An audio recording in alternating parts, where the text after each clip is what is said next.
Hey everybody, hello from sunny and thunderstormy Colorado, because we do that here.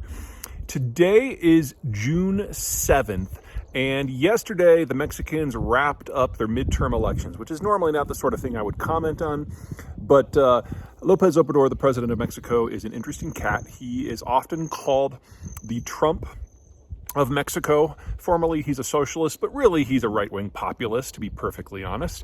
And he has a very similar attitude towards anyone who doesn't agree with him. He calls them traitors or coup plotters. So, the concern among the business community and a lot of folks in northern Mexico, these are the folks that are most likely to integrate with American manufacturing, is that Lopez Obrador was going to sweep these midterm elections, get a 2/3 majority, and then amend the Constitution in order to make himself the Grand Poobah Emperor God King of Mexico for all time. Which, after watching this guy for the last 2.5 years, seems like a reasonable concern. Well, it didn't work out for him. While he does definitely have a majority in both houses of Congress and is going to capture probably another 10 governorships, he's not going to have enough support within the institutions of Mexico to amend the Constitution. So from a certain point of view, bullet dodged, which means that the worst case scenario is that the next 2.5 years, the remainder of his term, because Mexico is a single term country for presidents, will look just like the last 2.5 years. Well, that's already pretty bad. Lopez Obrador refused to do anything about COVID. He's refused to do anything about the drug cartels or the drug war, and has refused to do anything to help out business in dealing with the changing norms of globalization or politics with the United States, or really anything.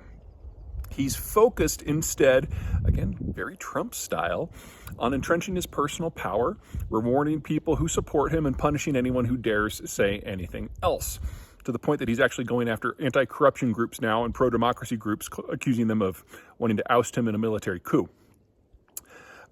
Another 2.5 years of this won't be great for Mexico.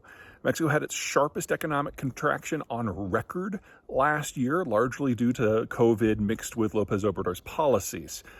He's been violating contracts and has turned back the clock on the country's energy privatization, something that is going to haunt the Mexican government for quite some time. Pemex, that's the state monopoly, is, in my opinion, the worst company in the world, and anything that would take a torch to it, I think, would probably benefit the country hugely, and Lopez Obrador wants to put it in charge of as many things as possible. Anywho, what this means moving forward is that Mexico might be missing some of the huge opportunities that are coming its way as deglobalization accelerates, as Chinese-centric supply chains break down. A little bit of state support and guidance, maybe with infrastructure, would really help Mexico clean up. But instead, we've got an adversarial relationship between Mexico City, the northern provinces, and the business community in general. What this means for the United States is that Mexico, at least in the short run, is not going to be able to help out as much as it probably should be able to in grabbing supply chains from China, which means that 3, 4, 5 years down the line, when we have a different government and a different political climate on both sides of the border, we will probably have a second phase of manufacturing shuffling. So in the short term, it really has to come to the United States. And a little bit longer down the line, Mexico can help out and fit in wherever is appropriate. That will slow the process.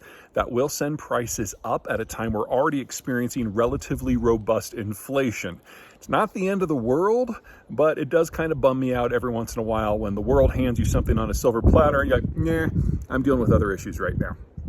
Anyway, that's it for now. Well, that was lightning. Okay, I'm going to go now. Everybody have a great time. Talk to you soon. Bye.